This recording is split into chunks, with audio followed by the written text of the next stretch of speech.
que hemos establecido entre la Barra Mexicana de Abogados y la Asociación de Jueces Justicia y Dignidad para los impartidores de justicia de Guanajuato. El día de hoy tenemos un tema muy interesante, muy actual, complicado, doloroso, pero que por lo mismo tenemos que enfrentar, afrontar y aprender. Como futuros abogados tenemos que entender bien de qué se trata esto, qué es lo que le duele a nuestra sociedad, porque esto es un terrible síntoma de una enfermedad social que tenemos. Entonces, pues, ¿quién mejor que la experta, la que está todos los días conociendo estos temas para que nos platique? Me gustaría entonces, pues, ceder el uso de la voz a mi compañero Luis para que nos haga favor de presentar a la juez Yolanda. Sí, muchas gracias, Katia. Buenas noches a todas las personas que nos acompañan el día de hoy aquí y a todos los que nos acompañan vía remota. Bueno, yo tengo el gusto y el privilegio de presentar a mi compañerita. Coincidimos por ahí en Irapuato, en el juzgado. Yo me encuentro ahora en León, pero al final, pues siempre andamos coincidiendo en los foros y me da mucho gusto que esté ahora acá. Bueno, pues permítanme presentar a mi compañera, la licenciada Yolanda Frausto González. Ella, pues bueno, es egresada de la Universidad de Guanajuato. Ella tiene en su formación académica una especialidad en justicia familiar, así como una maestría en Derecho Procesal Judicial, una maestría en justicia penal, todas estas están llevadas en la Escuela de Estudios de Investigación Judicial por el Poder Judicial del Estado de Guanajuato, además de que es doctoranda en el del doctorado de Administración de Justicia. Ya casi termino sin muy bien, muy bien. También por la misma institución. En su experiencia profesional, pues me da mucho gusto decirlo, ella también pues ha empezado en lo que es la formación de la carrera judicial.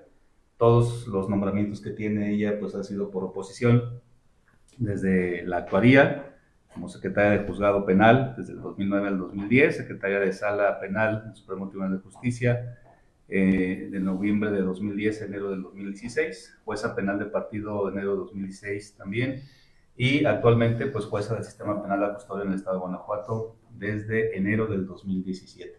Entonces esta es la presentación muy concreta porque seguramente hay más en lo que yo le pedí que me mandara, pero esto pues es lo que avala la presencia de mi compañera el día de hoy, y como bien decía Katia, pues un tema muy, muy delicado, muy complicado, pero también a la vez muy interesante y de retos también para la sociedad mexicana. Yo creo que va a ser una charla que espero aprovechen todas las personas que están aquí en el público con sus preguntas, sus comentarios, también la gente que nos acompaña vía remota, pues aprovechar la presencia de mi compañera el día de hoy. Pues sin mayor preámbulo, Tuyo es el foro. Adelante. Gracias. Muchas gracias por esta amable presentación.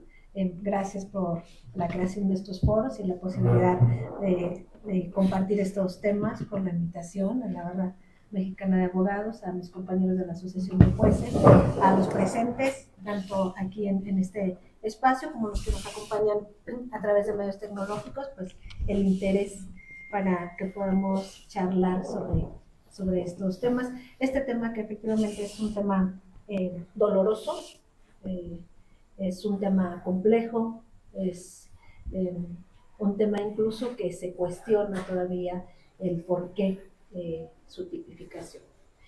Para empezar a hablar de este tema, pues creo que lo primero que me gustaría es que tengamos una sensibilización sobre el tema y sensibilizarnos sobre este tema, pues la mejor manera de que podamos entender el problema es palparlo, verlo, dimensionarlo. Y para ello, pues no hay más que los números. Según la Organización de las Naciones Unidas, 1 de cada 3 mujeres en el mundo ha sido víctima de violencia física, de violencia sexual alguna vez en su vida. Cada 10 minutos una mujer muere en el mundo y es asesinada, eso es lo particular y lo relevante, a manos de una pareja, a manos de una persona cercana, a manos de un familiar, un amigo.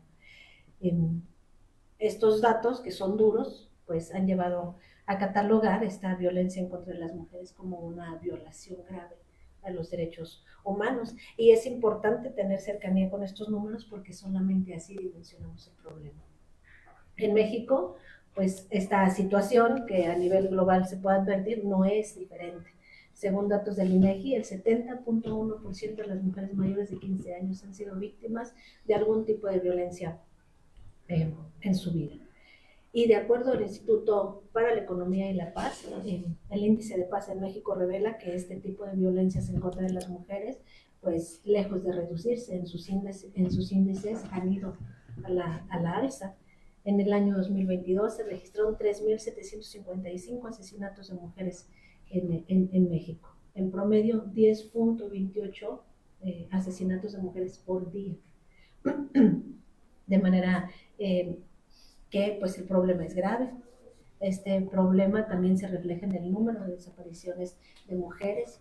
En México, en el año 2022, se registró la desaparición de 27.326 mujeres. Y bueno, pues tristemente en el estado de Guanajuato la situación no es distinta. El problema se dimensiona, pues desafortunadamente, de una manera similar. Apenas en septiembre del año 2024, en Guanajuato, para el estado de Guanajuato, la Secretaría de Gobernación declaró una alerta de género que ha sido declarada en 17 de los 46 municipios del estado.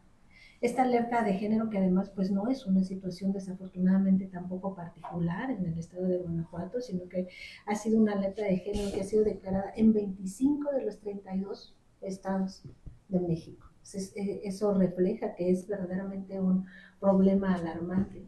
Y en algunos de los estados en los que ha sido incluso declarada estas alertas de género, pese a los esfuerzos pues, que se han implementado para reducir los índices de homicidios, de asesinatos de mujeres, de desapariciones de mujeres, pues no ha sido exitoso.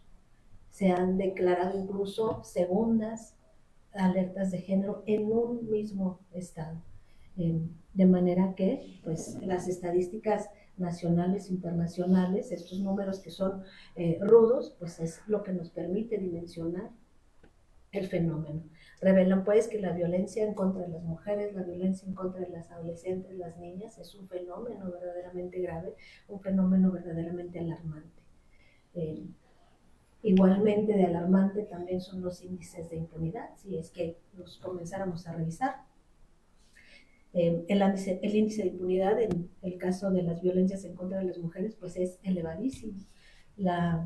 Pese a que de manera cotidiana las mujeres de su día a día resienten este tipo de violencias, pues sigue siendo un fenómeno que se ignora, se minimiza, se justifica, se normaliza pues. De manera que eso genera que este tipo de violencia en contra de las mujeres, incluso los índices de denuncia respecto de las mismas, pues sean mínimos. De los casos que se denuncian, muy pocos son los que concluyen en alguna sentencia de condena también. Según datos del INEGI, regresando a los números, porque son los que nos permiten dimensionar el problema, el 91.3% de las mujeres no denuncian agresiones escolares, el 91.2% no denuncian la violencia laboral, el 90.6% no denuncian las agresiones que viven en sus entornos familiares, que son o la sufren a manos de su pareja, de su esposo, de algún miembro cercano de la familia. De ese pequeño número que sí se denuncia, el 46% de los delitos que se cometen en contra de mujeres y en los que sí se denuncia y se inicia una investigación, desafortunadamente no pasa nada. Según la organización Impunidad Cero, los feminicidios en México tienen un grado de impunidad del 56.6%. De manera entonces que pues estos números nos permiten dimensionar este problema de violencia en contra de las mujeres. ¿El fenómeno de violencia en contra de las mujeres es nuevo? Pues no, desafortunadamente no. La violencia en contra de las mujeres es tan antigua como la existencia de la humanidad misma, como la existencia de la mujer misma. Este fenómeno ha estado presente a lo largo de la historia de la humanidad como una forma de superioridad o de dominación de los hombres respecto de las mujeres, y a partir de la manera en la que se ha logrado la reafirmación de esa superioridad del hombre respecto de la mujer, lo ha sido a través del ejercicio de violencia respecto de esta. como una forma de reafirmación de que sí, la mujer sale de los roles que le han sido asignados, de ese guión que se ha preestablecido socialmente para ella, pues entonces la consecuencia será el castigo, el ejercicio de violencia por salirse, por alejarse de esos roles, de esos cánones previamente establecidos. Entonces el fenómeno de violencia no es, desafortunadamente, un fenómeno nuevo. La historia nos muestra pues, que las mujeres han sido tratadas a lo largo de esta como una cosa, como un objeto más, propiedad de la familia, en donde pues, han sido víctimas de vejaciones, de tratos humillantes, sobre la considerada o la justificación o consideración de que es inferior. El tratamiento desigual hacia las mujeres y la manera en la que el derecho ha participado en el mantenimiento de las violencias, pues tiene antecedentes remotos, porque este tema de la violencia en contra de la mujer no solamente ha sido un tema normalizado, justificado, sino hasta justificado no solo por la sociedad, sino legalmente. En algunos momentos de la historia podemos encontrar que el ejercicio de violencia en contra de las mujeres se ha considerado legítimo, legal, se ha contenido expresamente en instrumentos normativos. Si hiciéramos un pequeño recuento por la historia y solo por mencionar algunos casos, pues en la antigua Roma ha sido un claro ejemplo del patriarcado que regía las relaciones familiares y que fundaba de manera importante las instituciones familiares y las relaciones sociales. El paterfamilias pues tenía facultades no solamente sobre las cosas, sino particularmente sobre las mujeres. Y eso daba cuenta pues, de esa marcada superioridad que en esa civilización se daba a la figura masculina. El paterfamilias decidía cuándo y a quién daba a sus hijas en matrimonio, sin importar la voluntad de aquella, y en muchas ocasiones sin siquiera importar si se encontraba físicamente, por lo menos preparada para enfrentar una relación de esa naturaleza. ¿Por qué? Pues porque se supone como un estereotipo de que además no se ha logrado erradicar que pues las mujeres están hechas precisamente para esta disponibilidad sexual, para soportar relaciones sexuales o la fuerza masculina en ese tipo de relaciones. Por eso, pues desde aquellas épocas se justificaba que el paterfamilias pudiera dar a sus hijas en matrimonio, aunque éstas pues tuvieran 10, 11 escasos años de edad, porque se entendía que ellas, por ser mujeres, estaban preparadas para ello. En la antigua Grecia, pues la situación no es que fuera muy diferente, era evidente una inferioridad de la mujer respecto del hombre. La mujer era también una cosa más, propiedad de la familia, de la que pues de la misma manera se disponía, primero por el padre, después por el esposo.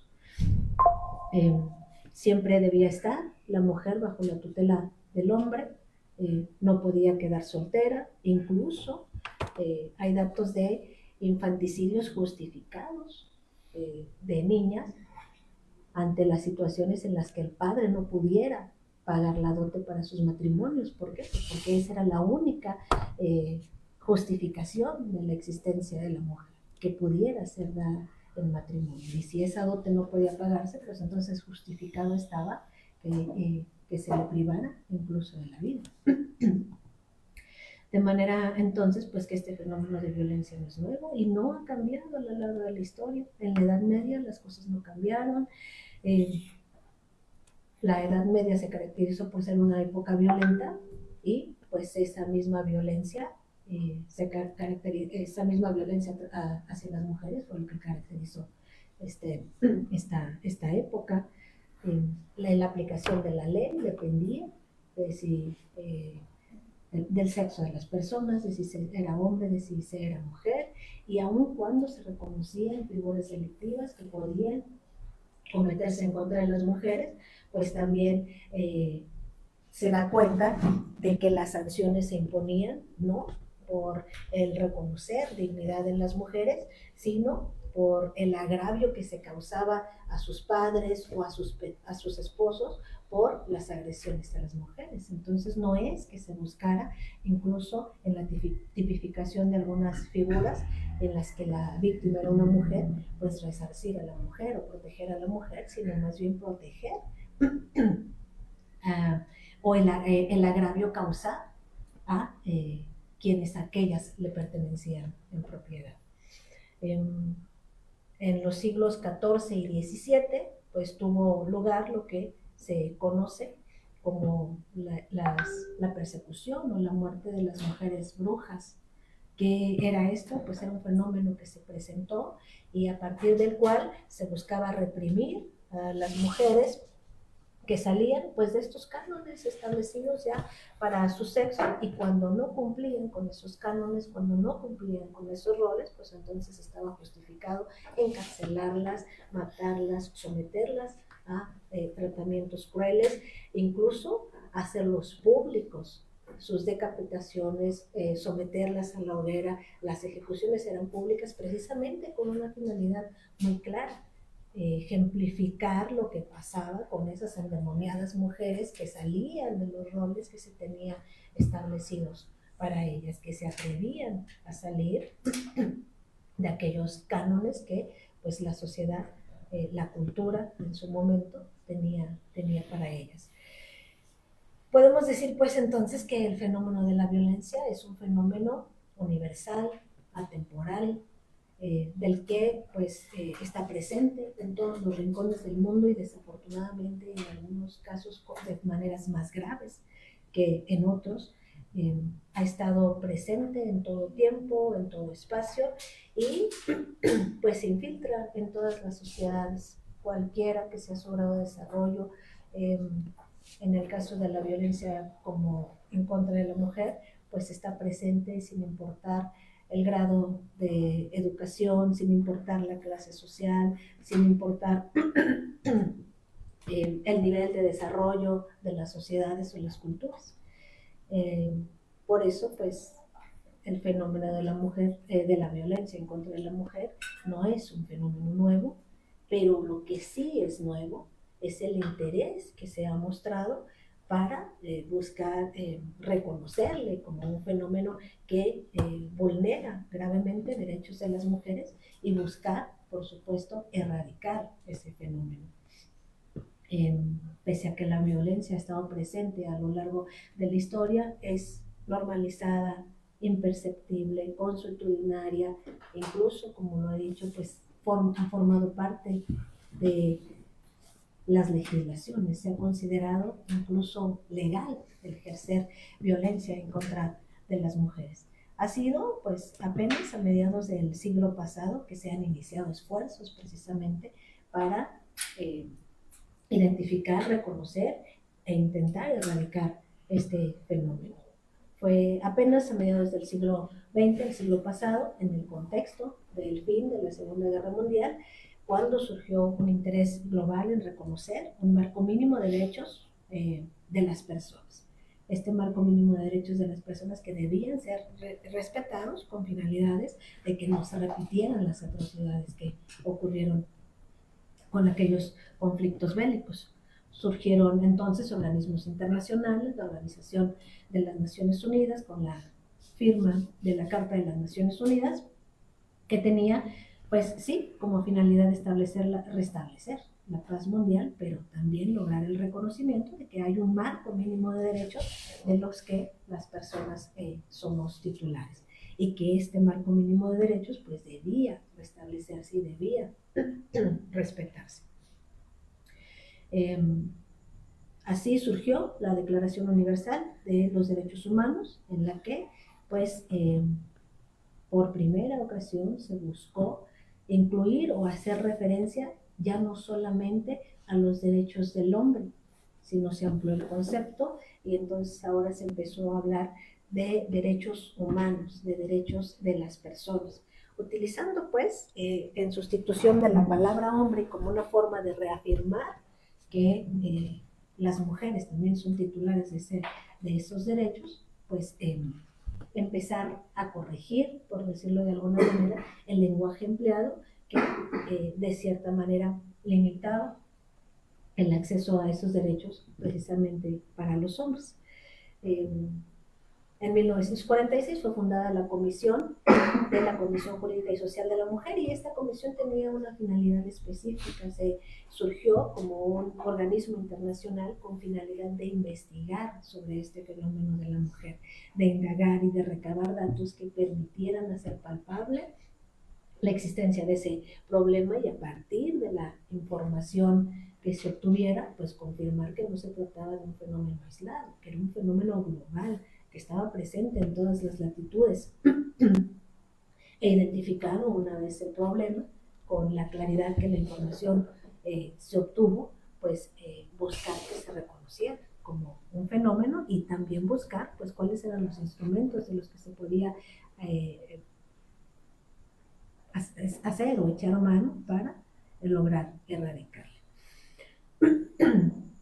De manera entonces que pues fue a mediados del siglo pasado en que se empezaron a realizar esfuerzos para erradicar este tipo, reconocer primero que es un problema, que es un fenómeno que afecta gravemente los derechos de las mujeres, y buscar entonces, a partir de ese reconocimiento, porque lo que no se ve no se atiende, buscar erradicarle.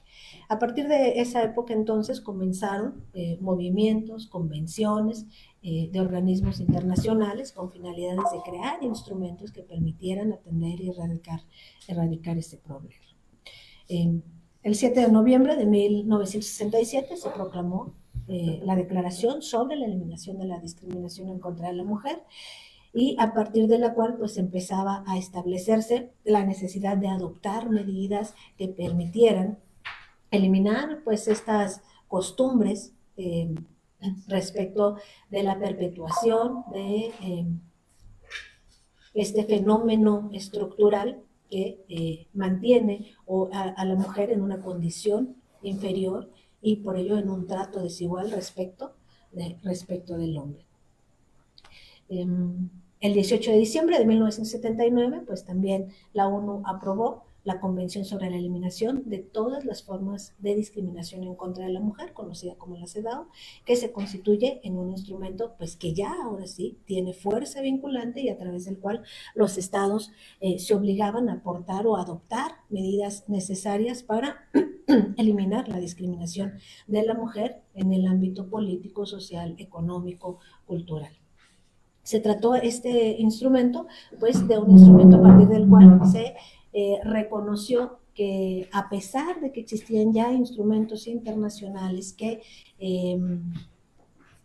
hablaban o buscaban la proyección de los derechos humanos, pues lo cierto es que las mujeres seguían relegadas en el acceso efectivo a esos derechos humanos, respecto de los cuales ya múltiples instrumentos internacionales estaban haciendo pugna. Se reconocía entonces que esta discriminación hacia las mujeres pues se constituía ya en un obstáculo para el pleno desarrollo de la mujer y para el pleno ejercicio de sus derechos.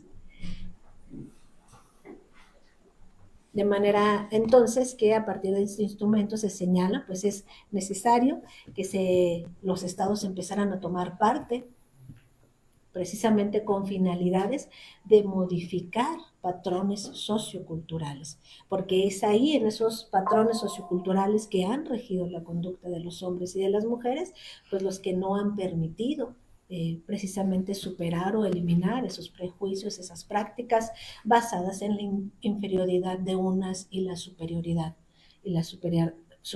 de otros, atendiendo pues a los sexos de estos.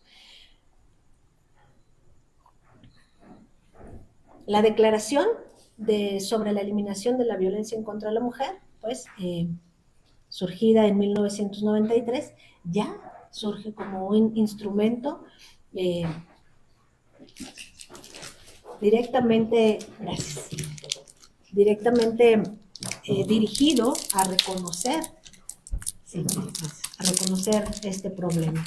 En se define pues la violencia en contra de la mujer como todo acto de violencia basado en la pertenencia al sexo que tenga o pueda tener como resultado un daño o sufrimiento físico, psicológico, sexual, así como las amenazas de tales actos, la coacción o la privación arbitraria de la libertad, tanto si se producen en la vida pública como si se producen en la vida privada.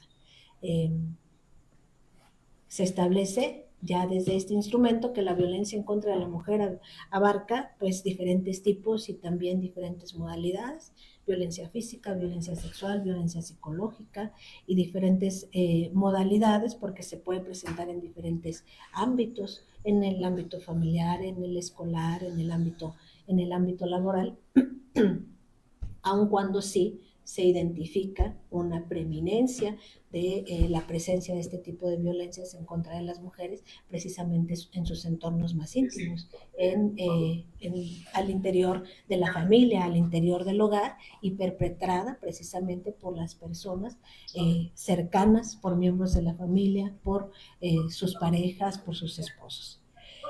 Identificándose además también ya a partir de este instrumento, pues que no se trataba de solamente una violencia que se ejercía en las relaciones o en la forma en la que las mujeres se relacionaban de forma individual, sino que era un fenómeno estructural, y que al constituirse en un fenómeno estructural, tenemos problemas.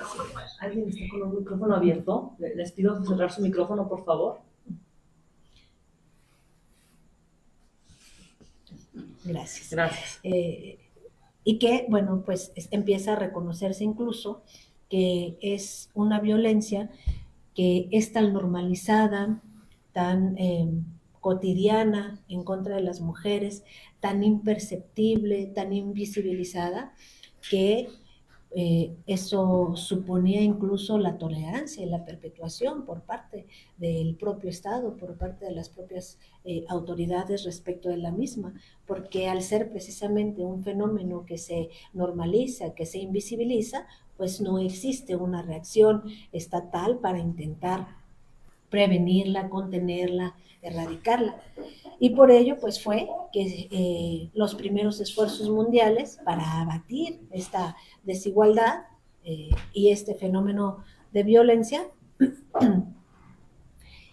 que motivó la creación pues de estos primeros instrumentos de carácter internacional para lograr eliminar la discriminación en contra de las mujeres. En el ámbito regional, pues diremos también que la Convención Americana de Derechos Humanos, que es un instrumento de derechos humanos de carácter regional, también realiza un catálogo de derechos humanos, y puede observarse que de la misma manera en la que en otros instrumentos, pues comenzó a utilizarse un lenguaje que incluyera ya a las mujeres como titulares de este tipo de derechos, incluir a las mujeres como titulares de los mismos y hacerlo desde el propio texto de estos instrumentos.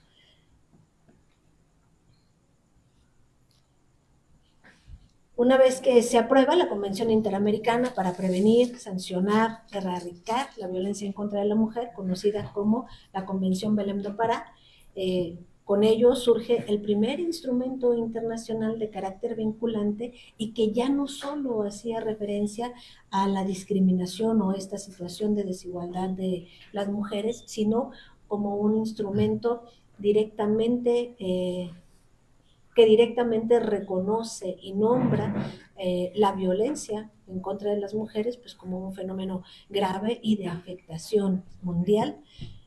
Propone a partir de este instrumento pues la necesidad de la creación por parte de los estados de mecanismos, medidas que permitan prevenir, investigar, sancionar este tipo de violencias.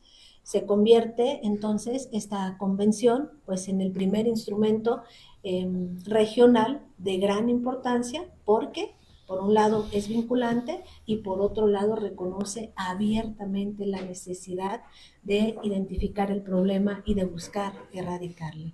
Es el primer instrumento que surge reconociendo pues que el problema de la violencia en contra de las mujeres es un fenómeno que necesita atención especial y que debe ser erradicado. Si bien ya a partir, como lo hemos venido platicando, ya había habido otros instrumentos internacionales que habían buscado superar esa desigualdad de las mujeres, en el caso de este instrumento particularmente, pues ya hace un reconocimiento abierto de la violencia en contra de las mujeres como un fenómeno grave que afecta de manera grave los derechos humanos de estas. A partir de esta convención, incluso de una manera clara, se reconoce, pues esto que ya hemos venido platicando, que la violencia es un fenómeno atemporal, es un fenómeno universal que trasciende a todos los sectores de la sociedad, independientemente de su clase, de su raza, de su grado étnico, del nivel de los ingresos o del nivel de preparación que se pueda tener, que rebasa incluso o no distingue respecto de religiones, de niveles sociales.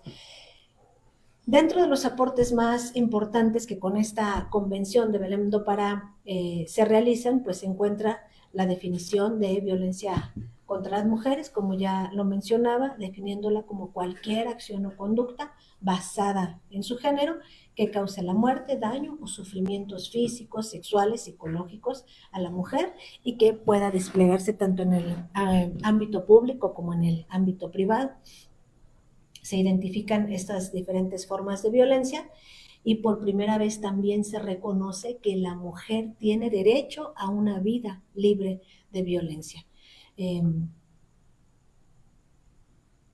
A partir de esta convención, entonces se establece la necesidad de que los estados pues comiencen con modificaciones, medidas que permitan abatir este problema.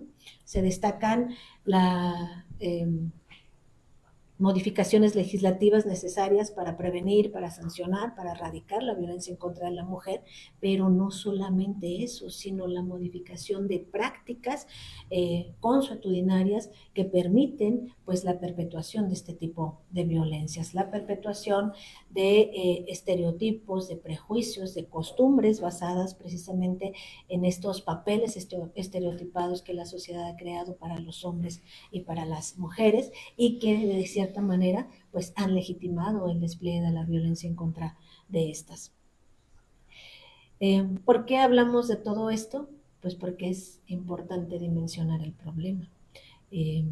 Es importante entender este fenómeno de la desigualdad, de la discriminación, de la violencia en contra de las mujeres y cómo es que este fenómeno ha estado presente a lo largo de la existencia de la mujer, a lo largo de la existencia de la humanidad, porque solamente entendiendo el problema en su total dimensión, pues podemos entender ya un tema muy particular como lo es el análisis del feminicidio y el abordar temas ya muy particulares atinentes a este que tuvieran que ver con por qué existe, qué se protege, quiénes lo pueden ejecutar, respecto de quiénes se puede cometer esta conducta.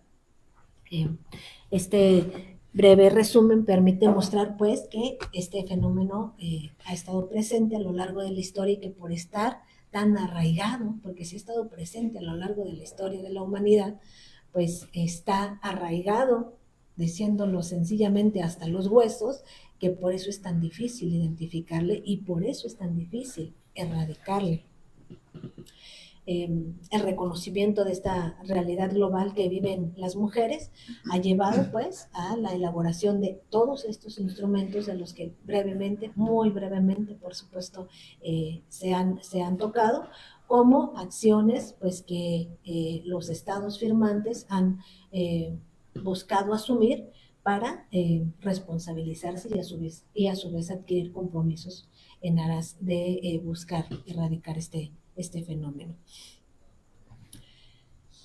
México, pues por supuesto ha ratificado estos instrumentos, firmado y ratificado algunos de estos instrumentos internacionales en materia de derechos humanos de las mujeres, entre los que destacan pues estos de los que ya hemos hablado y particularmente la Convención sobre la Eliminación de todas las formas de discriminación en contra de la mujer, la CEDAW, y también el protocolo facultativo de la Convención sobre la Eliminación de todas las formas de discriminación en contra de la mujer, Lo mismo que la Convención Americana, este instrumento importantísimo del que ya hemos venido hablando y que está dirigido a reconocer el fenómeno de la violencia en contra de las mujeres, la Convención Interamericana para Prevenir, Sancionar y Erradicar la Violencia en contra de la Mujer, conocida como la Convención Belém do Pará.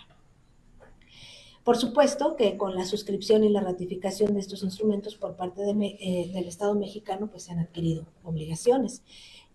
Obligaciones que tienen pues como finalidad incorporar en sus ordenamientos internos principios de igualdad, de no discriminación, de acceso a las mujeres a una vida libre de violencia, adecuando sus textos legislativos para la consecución de esas finalidades o de esos objetivos.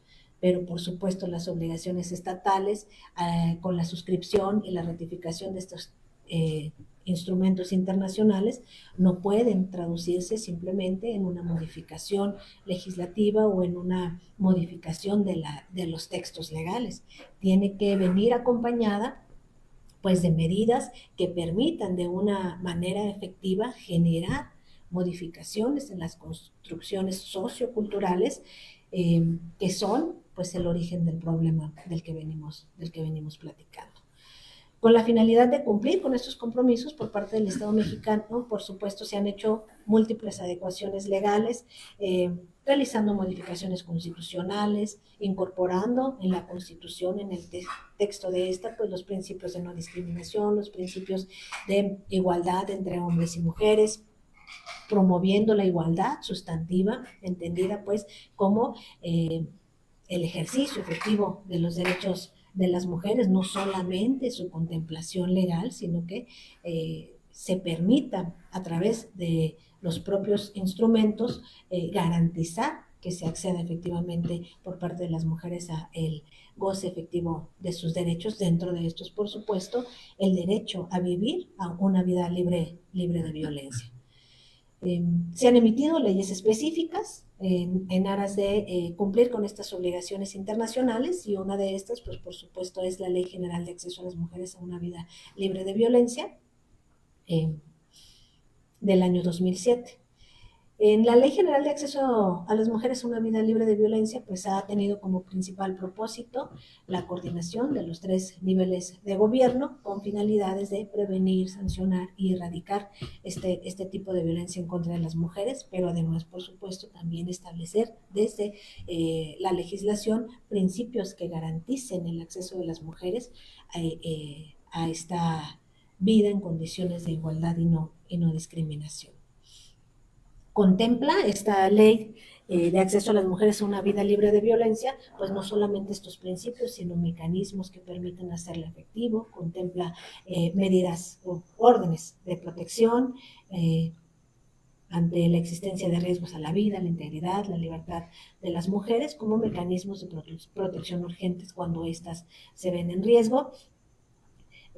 Incorpora la alerta de violencia de género, define qué debe entenderse como violencia de género, y es importante en ese sentido acudir a la definición, porque precisamente ello permite dimensionar este problema del que venimos hablando y entender también por qué en el estado de Guanajuato actualmente existe esa declaratoria de violencia de género en contra de las mujeres, precisamente por los altos índices de homicidios y de desapariciones de mujeres. A partir de estas alertas de género, lo que se busca es que en las demarcaciones geográficas, como en este caso en el estado de Guanajuato y en estos 17 municipios de los 46 de los que venimos hablando, dentro de los cuales se encuentran pues municipalidades importantes como León, Celaya, Irapuato, que incluso ha sido identificado en estudios nacionales y realizados propios en el estado,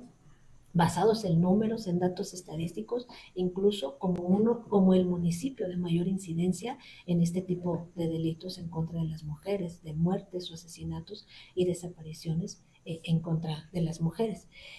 De manera que, identificado el problema en una demarcación geográfica, en una magnitud tal que da pauta a realizar esta declaratoria de violencia de género, pues lo que procede es que el Estado empiece con la implementación de un conjunto de acciones que permitan pues enfrentar y erradicar ese problema.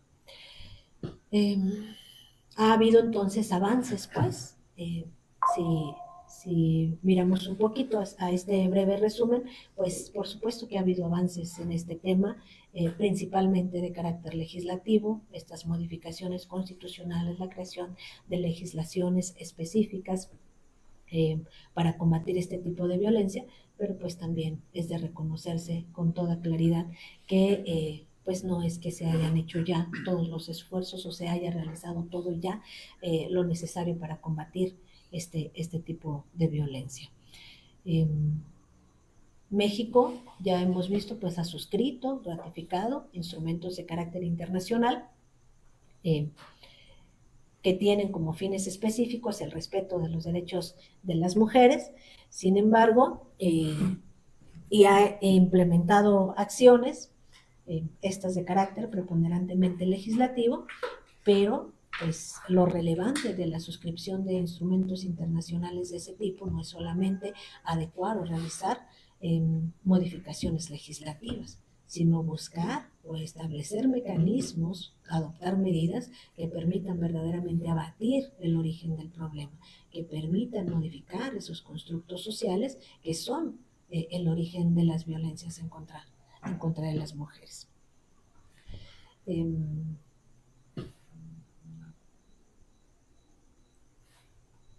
La importancia de la suscripción también por parte del Estado mexicano de este tipo de instrumentos, pues no se limita a que se realicen modificaciones legislativas o incluso se implementen este tipo de medidas o mecanismos a través de la creación de políticas públicas que permitan abatir el problema, sino que además, pues a partir de la suscripción de este tipo de instrumentos, el Estado mexicano se sujeta a la jurisdicción de organismos internacionales encargados de la vigilancia del cumplimiento de estos tratados, y eso da la posibilidad a las personas entonces de que puedan acudir a estas instancias internacionales cuando adviertan que las instancias locales pues no han sido suficientes para que sus derechos sean respetados. Y esto es importante porque también considero importante, aun cuando sea un esbozo breve, pues hablar de casos emblemáticos en los que ya el Estado mexicano ha sido condenado por graves violaciones a derechos particularmente de las mujeres en estos temas de feminicidio y violencia de género. Uno de estos casos emblemáticos es este que seguramente conocen, conocido como el campo algodonero, la sentencia en contra de México en el caso González y otras por feminicidio y violencia de género. ¿Cuál es el contexto de este caso que llegó a la Corte Interamericana de Derechos Humanos? Pues un contexto de violencia en contra de las mujeres. El contexto, por supuesto, de violencia y de inseguridad que se vive en el país es generalizado y lo palpamos, ¿no? Sin embargo, pues ese contexto de violencia en contra de la mujer es un fenómeno especial, particular y no de menor importancia que el resto del contexto de inseguridad en el que vive el país. Desafortunadamente no son fenómenos aislados y pues esto se presentó en la época de los 90, alrededor de los años 90 y el año 2000, en el que comenzaron a llamar la atención asesinatos que se ejecutaban en Ciudad Juárez. Comenzaron la incidencia de este tipo de asesinatos, pues comenzó a llamar la atención nacional e internacional, y fue precisamente la sociedad civil quien empezó pues a encender las alarmas de este fenómeno que se estaba presentando en esta particular región del país.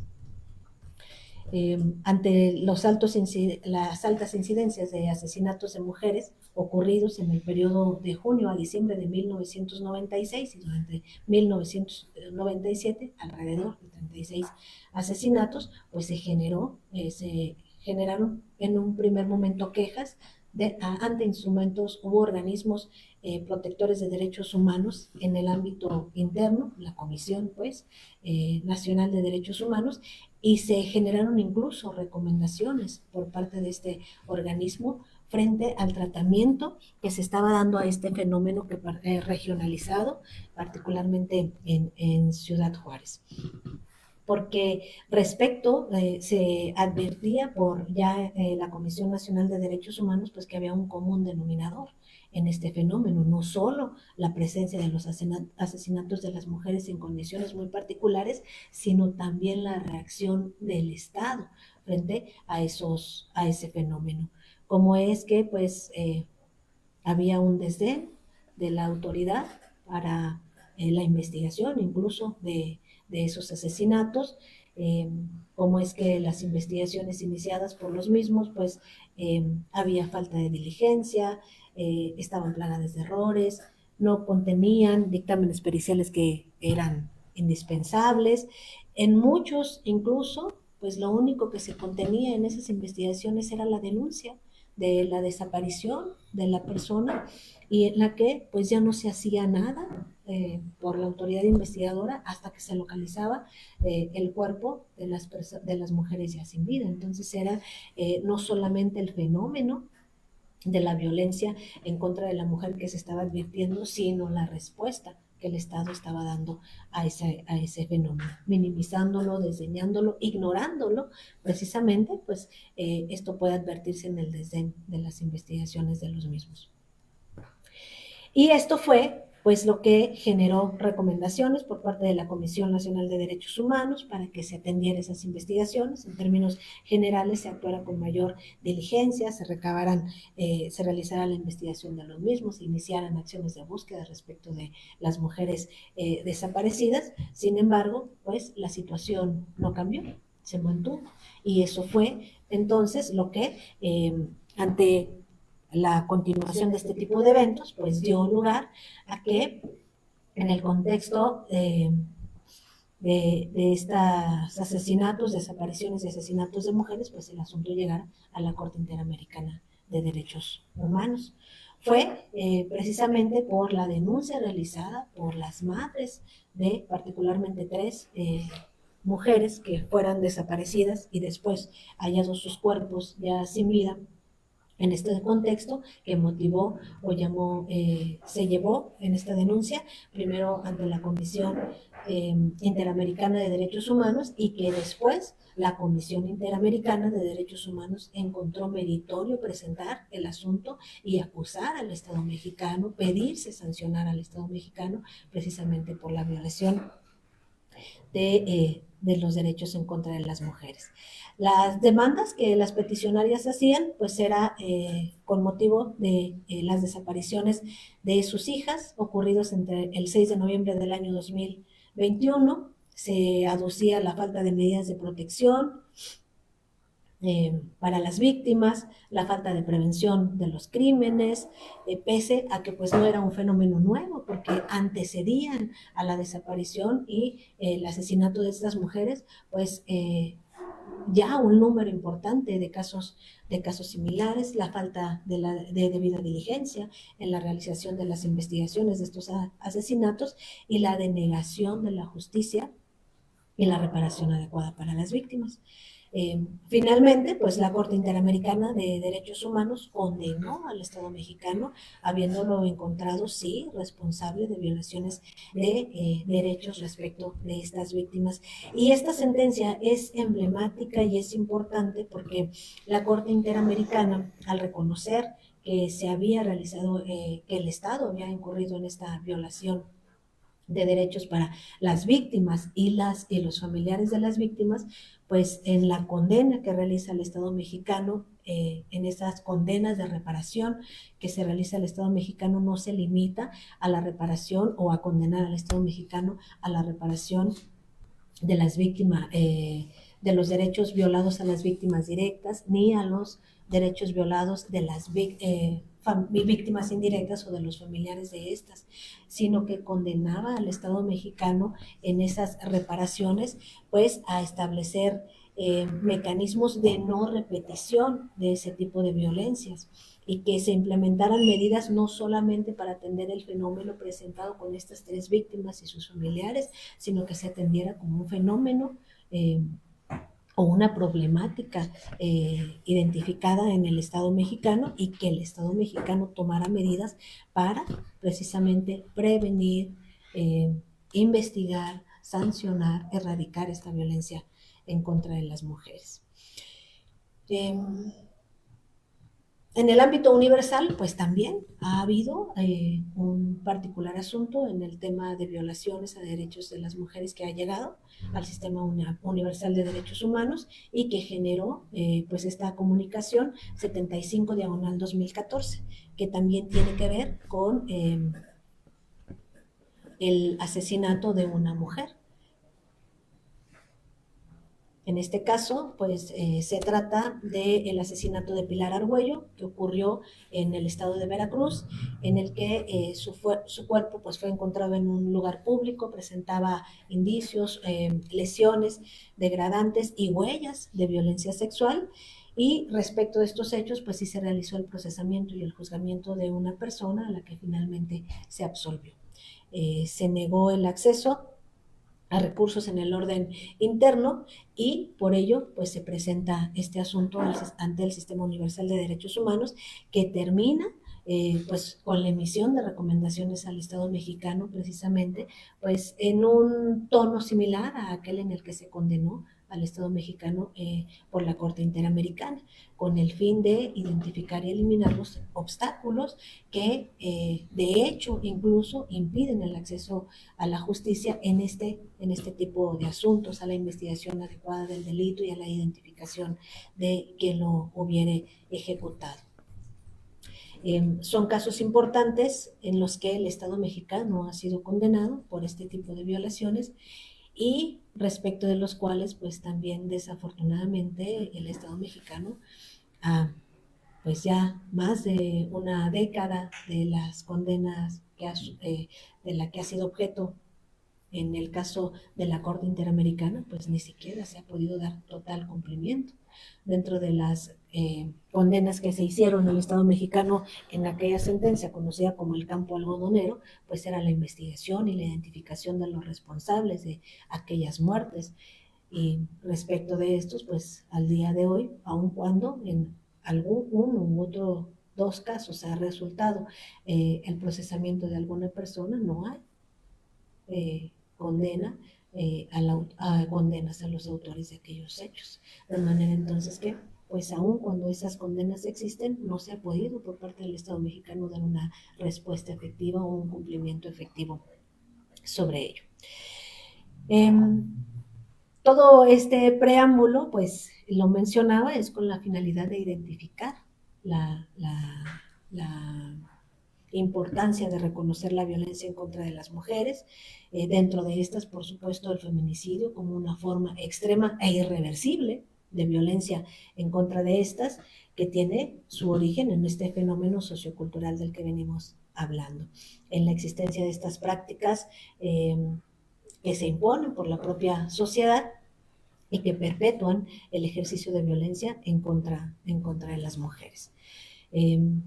Es a partir de estas prácticas, de estas estructuras sociales que imponen atribuciones, que imponen atributos, que imponen roles, que imponen papeles y guiones específicos a partir de pertenecer a uno u otro grupo, que se genera o se fomenta este tipo de violencias. Son constructos que están tan arraigados que invisibilizan, normalizan, justifican la violencia contra las mujeres y que por eso resulta dificultoso identificarle o reconocer cuando estamos en presencia de este tipo de fenómenos.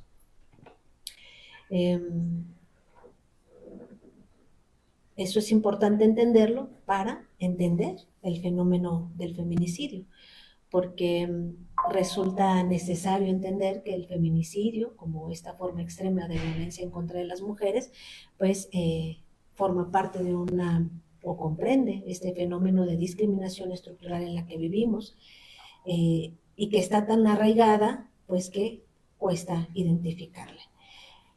Reconocer la existencia de pues también es nuevo, pese a que ya hemos venido hablando de que la violencia ha estado presente a lo largo de la existencia de la humanidad y particularmente en contra de las mujeres, pues a lo largo de su existencia misma.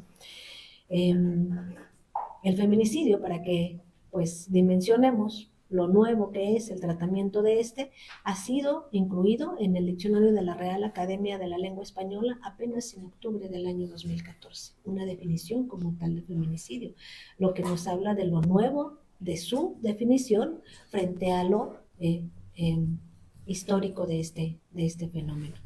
Las tipificaciones de este tipo de delito en las legislaciones mexicanas pues vienen precisamente o datan a partir del año 2011, en el que pues se recoge ya la tipificación por varios códigos en el país de este delito. Dentro de estos, pues el estado de Guanajuato, que el 3 de junio de ese año 2011 incluye la tipificación del feminicidio ya en el Código Penal.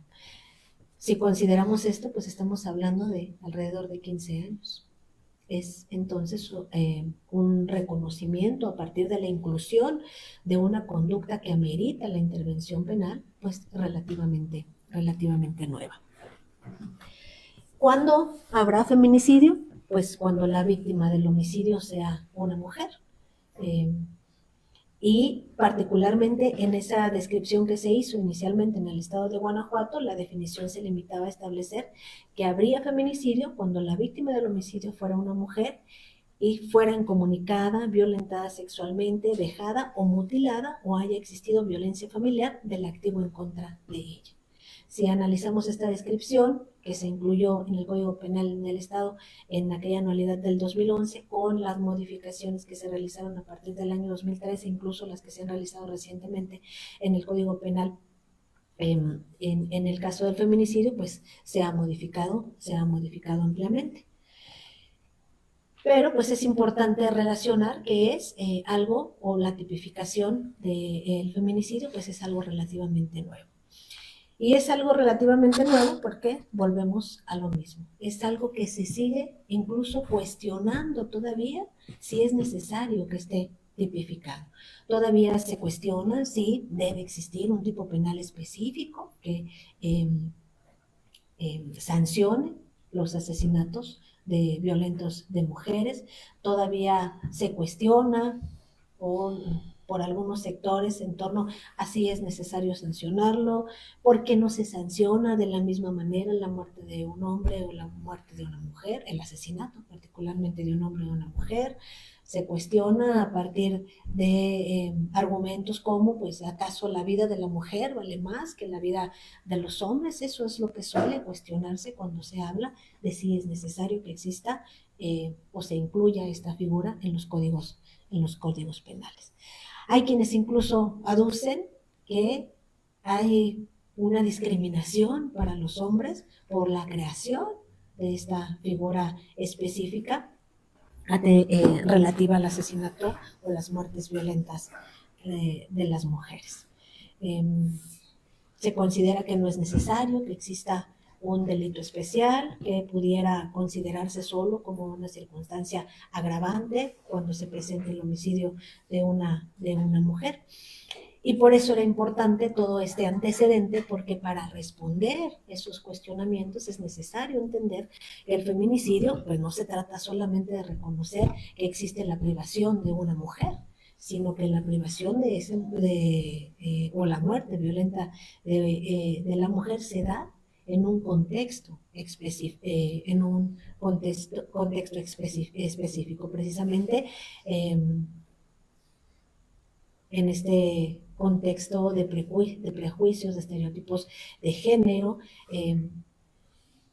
y como una forma de perpetuar la violencia y el poder respecto de las mujeres, porque al responder el feminicidio a estas cuestiones de género, lo que representa o significa socialmente es que cuando las mujeres salen de esos cánones preestablecidos, pues se les puede castigar incluso con la muerte. Y por eso, pues no es solamente el reconocimiento, o no es solamente el feminicidio, no es solamente el homicidio de una mujer, sino el homicidio de una mujer en estas condiciones o en estos contextos tan particulares. Por supuesto que pues, ocurren asesinatos de hombres, pero los asesinatos de los hombres no ocurren en las mismas circunstancias en los que ocurren los asesinatos de las mujeres.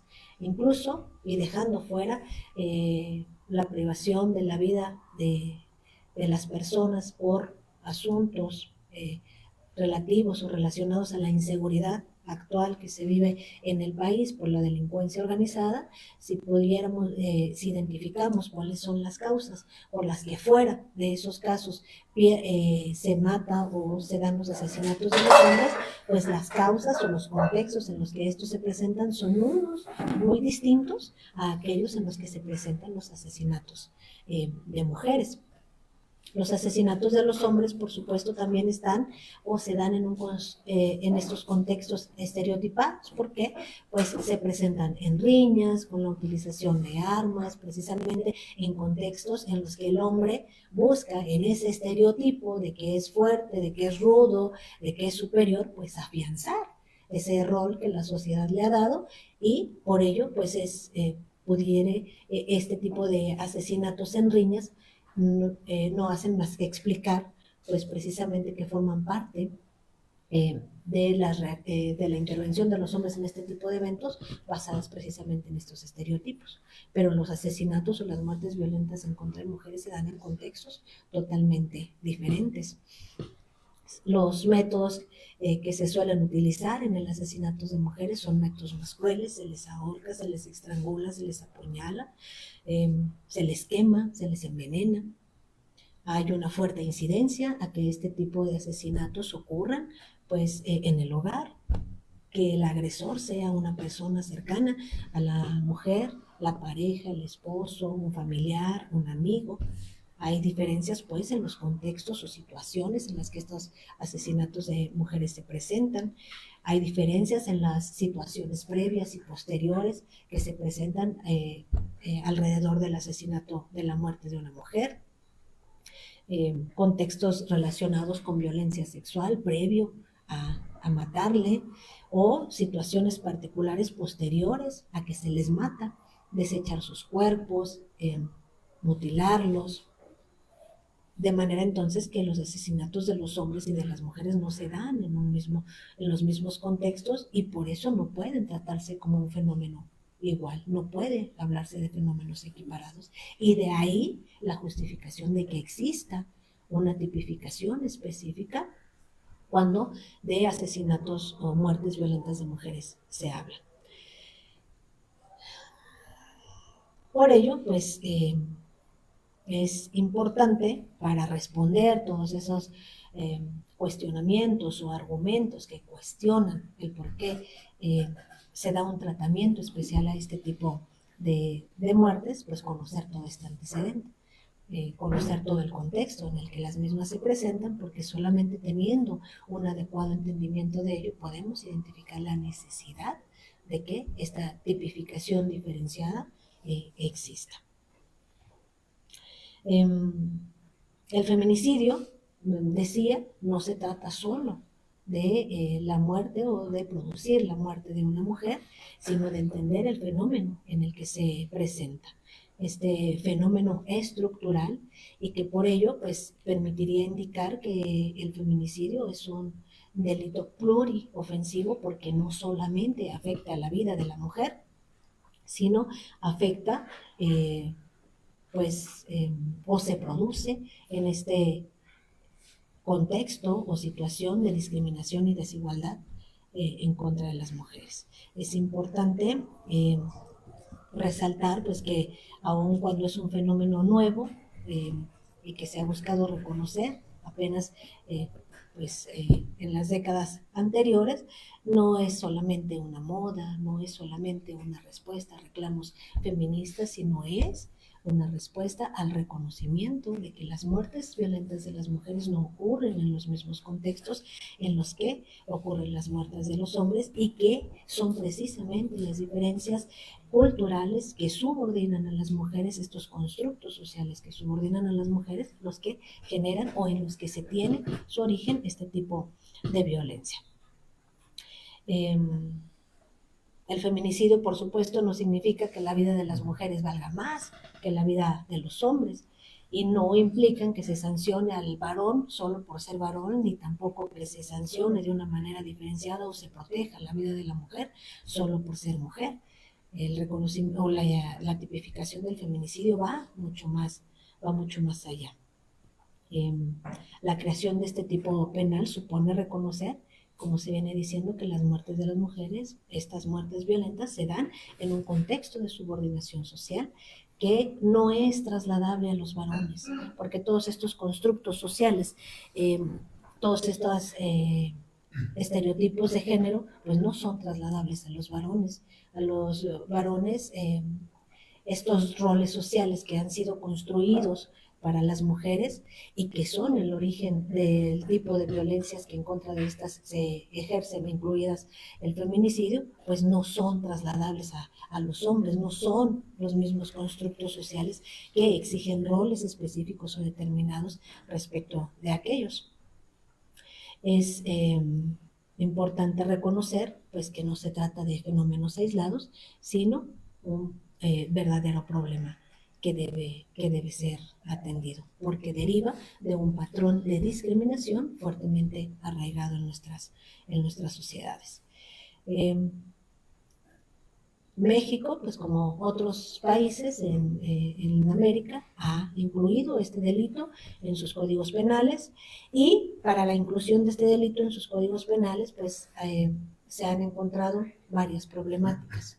La primera de estas problemáticas es cómo se iba a redactar el delito de feminicidio, a efecto de que pues hubiera un adecuado entendimiento de este.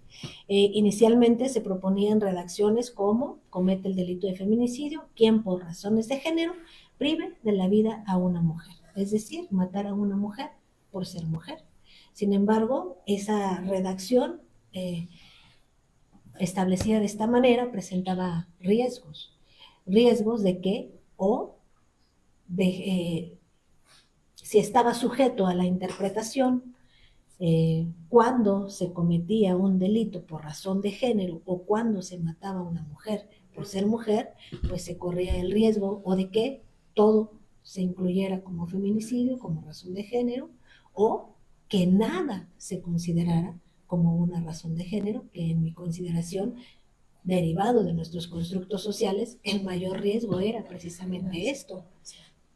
Porque al ser esto formado, claro, es difícil identificarle, se justifica, se minimiza, y entonces eso que está arraigado en la sociedad está arraigado en las personas, porque son personas quienes los investigan, y está arraigado también en las personas que los juzgan, aquellas que son encargadas de sancionar ese tipo de conductas. De manera entonces que en mi consideración, si es este el mayor riesgo que se corría de una definición de esta manera. Por ello, pues entonces se buscó que no fuera o no se dejara a la interpretación de quien va a aplicar la ley, pues, qué es la cuestión de género, sino que fuera el propio legislador que estableciera cuándo está presente una cuestión de género. Y es por eso que en la mayoría de los códigos penales, incluido el del estado de Guanajuato, pues se especifica por parte del legislador qué circunstancias, qué situaciones, qué cuestiones habrán de ser consideradas como cuestiones de género, para no correr ese riesgo de que por ser normalizados este tipo de conductas, este tipo de patrones, pues se desdeñara la existencia de una cuestión de género presente en la muerte violenta de las mujeres. Por supuesto, pues el legislador debía ser cuidadoso en la puntualización de estos supuestos que entraran precisamente o se atendiera de manera particular los contextos en los que las mujeres son asesinadas, en contextos de crueldad, de brutalidad, utilizando medios especialmente violentos, realizando el asesinato de las mujeres de maneras específicas, como las que ya se ha venido diciendo, asfixiándolas, ahorcándolas, apuñalándolas, quemándolas, que no es el contexto igual al que o en el que se da o se produce la privación de la vida de los hombres. En el estado de Guanajuato, ya señalado, pues es esta la técnica que se utilizó por el legislador para definir el delito de feminicidio, que en el artículo 153 del Código Penal se define como comete el delito de feminicidio quien prive de la vida a una mujer por cuestión de género. Pero en ese propio artículo se contempla qué es lo que debe considerarse como cuestión de género al señalar con toda claridad en el texto legislativo, se considera que existe razón de género cuando concurra cualquiera de las siguientes circunstancias en agravio de la víctima. Y se realiza, pues, a lo largo de diversas fracciones, supuestos específicos que ya el legislador estableció como aquellos en los que se entenderá presente una razón de género. Por mencionar solo algunos, pues aquellos en los que se presenten signos de violencia sexual, aun cuando esos signos sean o se presenten respecto del cadáver, se hayan infligido lesiones o mutilaciones informantes, degradantes, aquellos en los que haya existido amenaza, acoso, lesiones, violencia en el ámbito familiar, en el ámbito laboral, político, estatal o cualquier otro que implique supra o subordinación, ello por mencionar solamente algunos. Y menciono estos porque son, pues, supuestos en los que pudiéramos identificar la presencia, por supuesto, de la razón de género en el contexto de estos estereotipos de género. Cuando se habla, por ejemplo, de que si hubiera existido violencia sexual, pues eso no es más que el reconocimiento de la muerte de una mujer en condiciones de género sobre los estereotipos o el estereotipo respecto de las atribuciones social y culturalmente dadas a las mujeres de que deben estar disponibles sexualmente. Y cuando esa disponibilidad sexual de la mujer es negada, cuando se resiste a ese acto sexual, pues entonces se le puede castigar matándolo. Y por eso, pues es importante identificar cómo es que todos estos supuestos que se contemplan en el Código Penal del Estado de Guanajuato, particularmente en este artículo 153, no son supuestos sin sentido. Si los analizamos, cada uno de estos podremos encontrar que estos están relacionados precisamente con estos estereotipos que al buscarse por las mujeres salir de esos guiones, alejarse de esos cánones, pueden generar la muerte de las mujeres como una forma de castigarle por salir de ese rol. Si hablamos en este fenómeno o en estos constructos sociales que generan o propician este tipo de violencias en contra de las mujeres, esencialmente como un fenómeno de dominación, de subordinación de la mujer al hombre que le es superior, pues entonces entendemos por qué existe como una razón de género el que hubiera existido amenazas, acoso, lesiones en el ámbito familiar, porque son precisamente en respuesta a ese tipo de estereotipos en que se generan estos contextos. De manera que si analizáramos cada uno de estos supuestos, pues podríamos encontrar sentido de por qué el legislador los ha considerado como razones de género. ¿Qué protege entonces el feminicidio? Bueno, pues ya lo hemos venido diciendo, no solamente la vida de la persona, no solamente la vida de la mujer, sino la igualdad sustantiva de la mujer, esto es, el efectivo ejercicio de los derechos de esta y en el caso, pues a vivir en el derecho a una vida libre de violencia, porque esta violencia o el asesinato de las mujeres se da precisamente en este contexto de desigualdad y de subordinación. ¿Quién puede cometer un feminicidio? Pues se ha cuestionado si solamente los hombres pueden cometer este tipo de delitos, si solamente el feminicidio puede ser cometido por un hombre. La respuesta desde mi perspectiva sería no, porque pues el feminicidio, en mi entender, puede ser cometido por hombres y mujeres.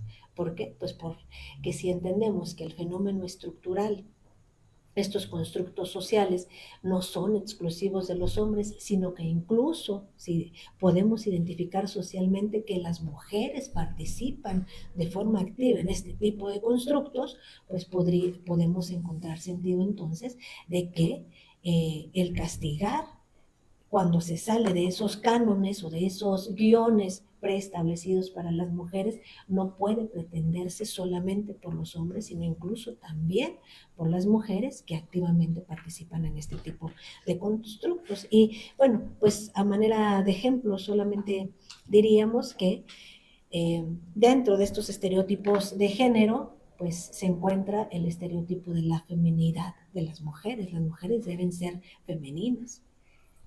Eh, si la mujer sale de ese rol, suele castigársele.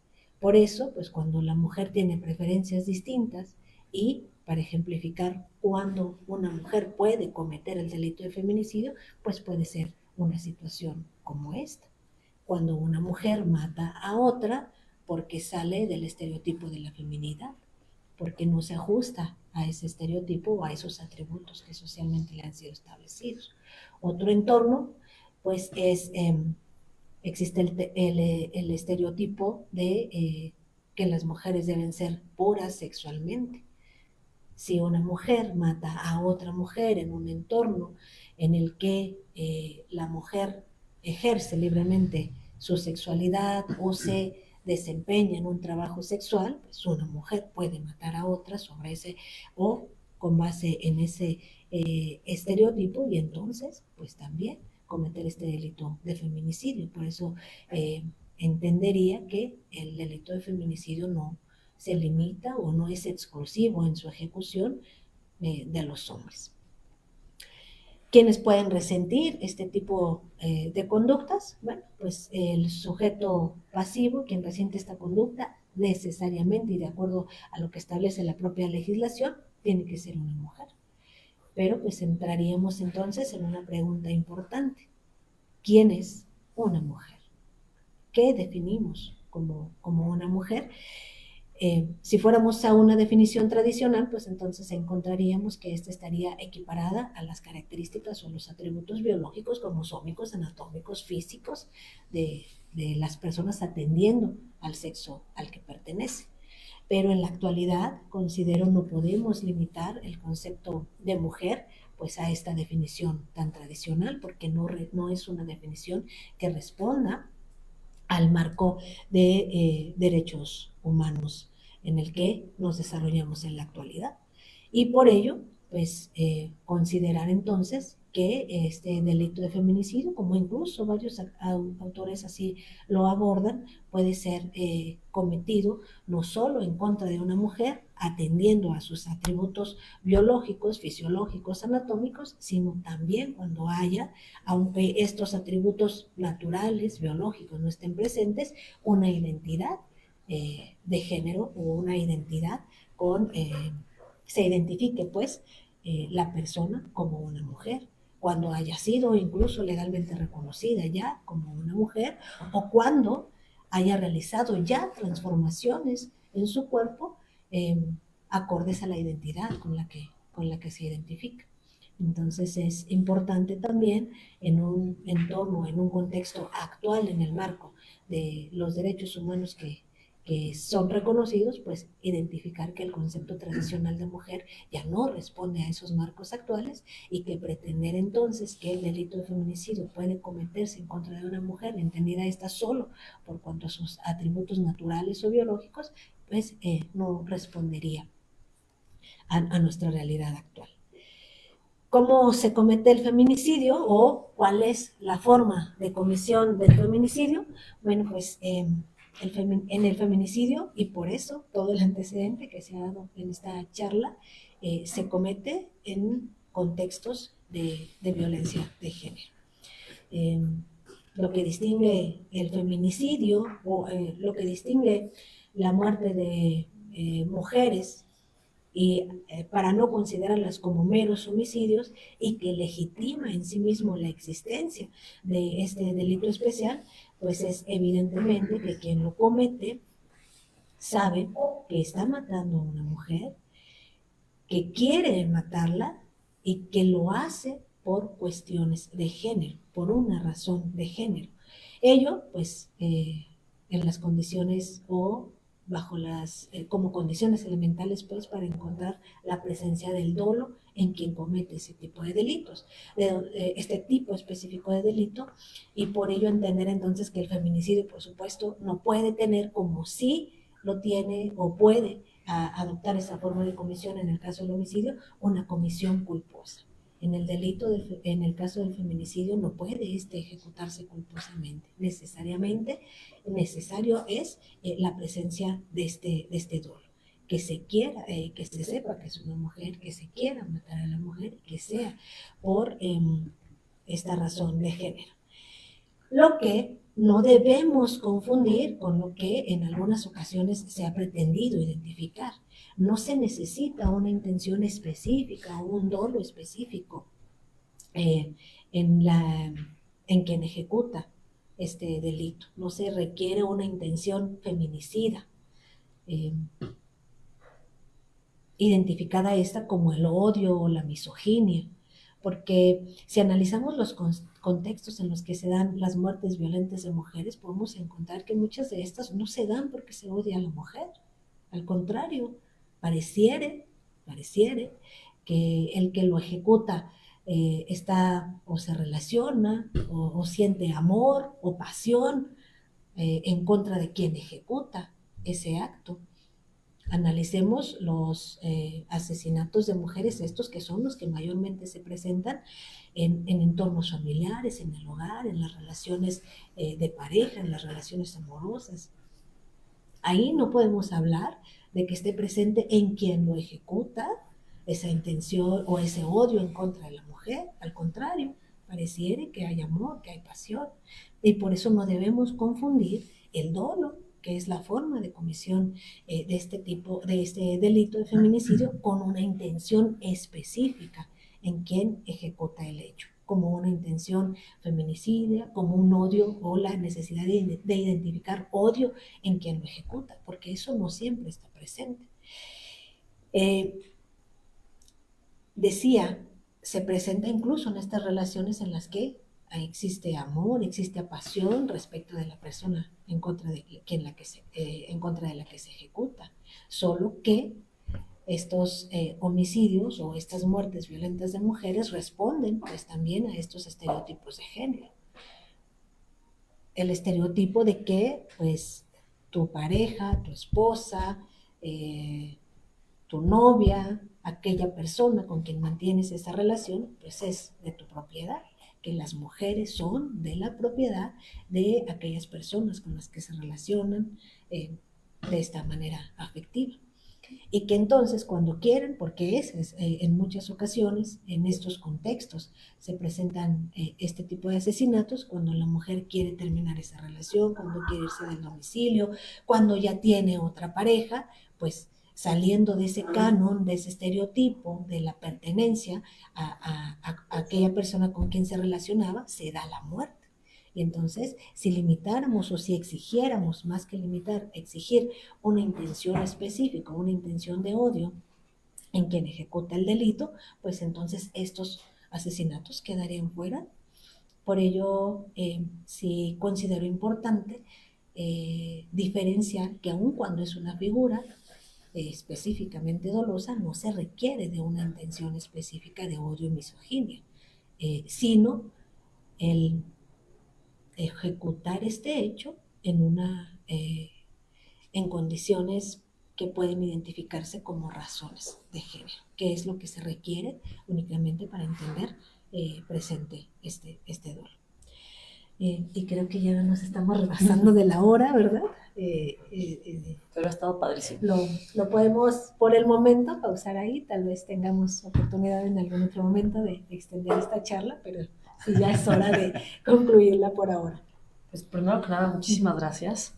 Yo no soy penalista, pero creo que en esta charla aprendí muchísimo porque la manera de explicarlo fue muy clara, fue muy puntual y aparte de todo nos fuiste conduciendo así como, nos fuiste como acercando y de repente ya estábamos completamente rodeados del conocimiento. Lo agradezco muchísimo. Tenemos algunas preguntas en Facebook Live. Creo que podríamos ir alternando una en Facebook y una persona presencial. Sí, claro. ¿Les quieras arrancar, Luis? Sí, bueno, creo que ya quedaron respondidas. En esta charla yo coincido, fue una charla estructuradamente guiada, ¿no? Empezaste temas estadísticos, antecedentes, y concluiste al tema medular. Mira, tengo una pregunta de Rafael Alba. Dice textualmente, su señoría, una pregunta. ¿Por qué el delito de homicidio está en nuestro Código Penal vigente en el Estado? Porque en el mismo cuerpo normativo, si matan a una mujer, es feminicidio. ¿Dónde queda la equidad de género? Bien, pues es algo de lo que ya hablábamos.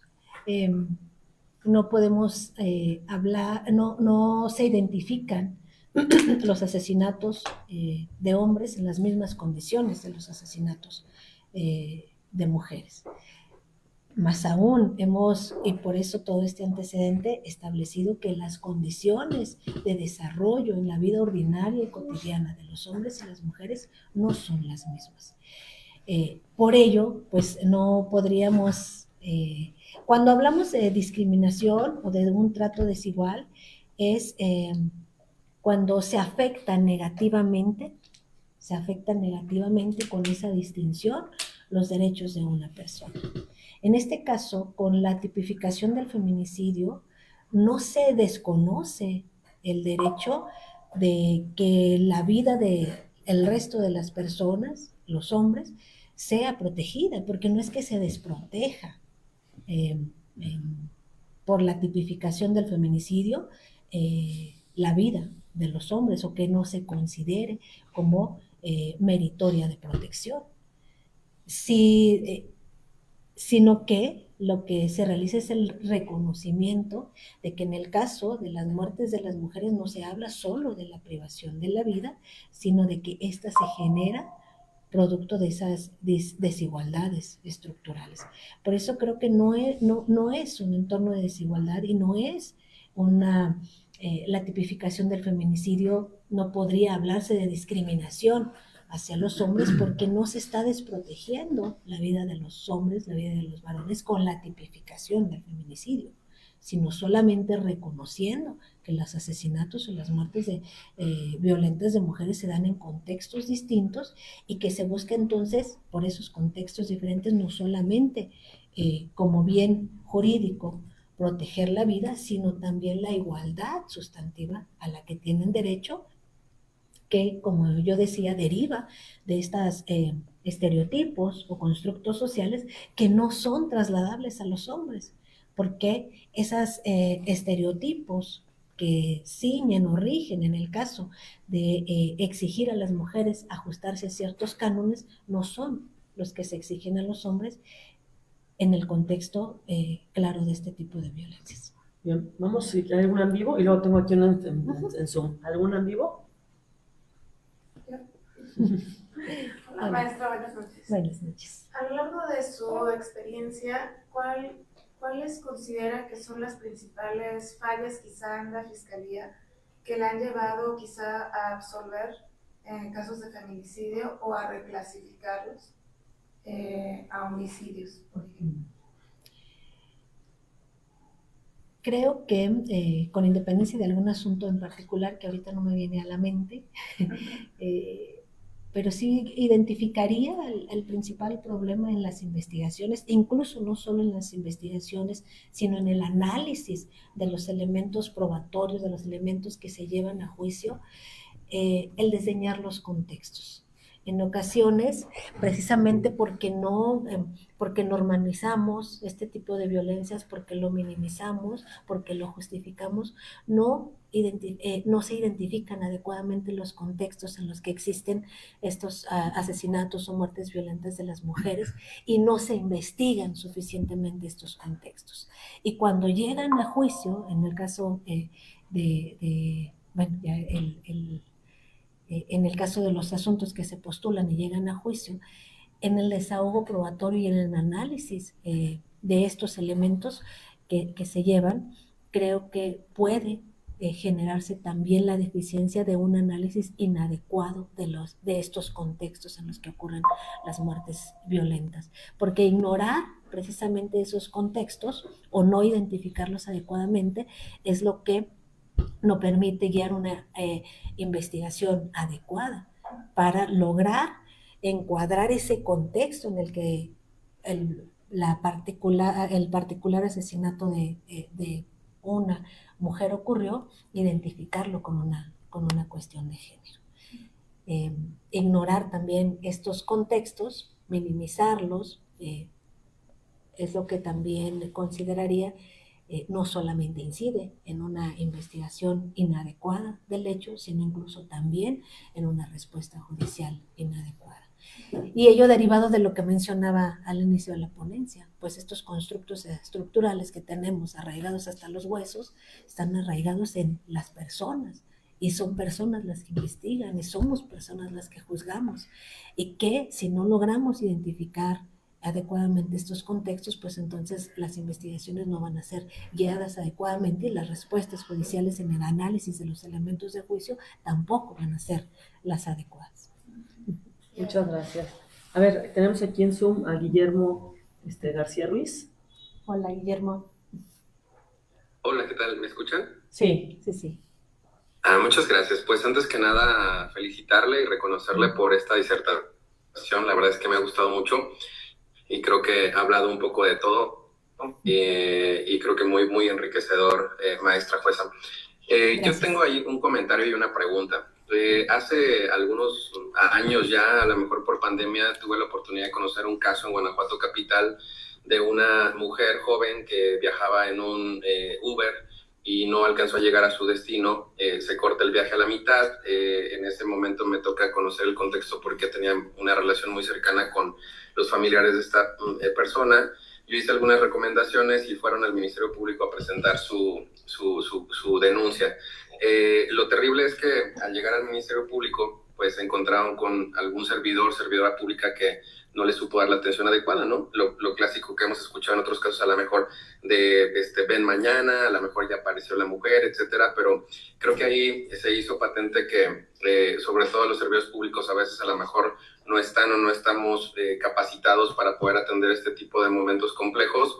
Yo lo que les platicaba un poco a la víctima desde mi poca experiencia en la materia, les digo, bueno, pues es que la autoridad, todas las autoridades que estamos involucradas muchas veces en estos escenarios, tenemos que conocer ese parámetro de control de regularidad constitucional del cual ha hablado la Corte, del cual a veces tenemos referencia a través de criterios incluso internacionales, y les comentaba, pues el hecho de exigencia de que la establece un código nacional, sino también hay que ver justamente ese parámetro que abarca leyes generales, abarca protocolos, abarca sentencias de la Corte Interamericana, entre otros, ¿no? Y creo yo que no muchas veces estamos capacitados.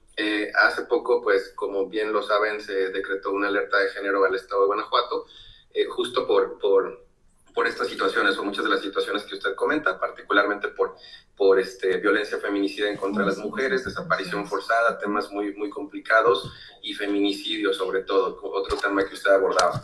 Entonces, algo que reflexionaba particularmente la CONAPIM, la extinta comisión, creo que sí es Comisión Nacional, ahora creo que a cargo de la Secretaría de las Mujeres Federal, estas alertas de género, reflexionaban y decían, realmente del todo incluso que Guanajuato erradique de la noche a la mañana el tema de desapariciones de feminicidio. Algo que nos preocupa, que a lo mejor el probado un poco Guanajuato es que de entrada sus servidores públicos en la materia no están capacitados, ¿no?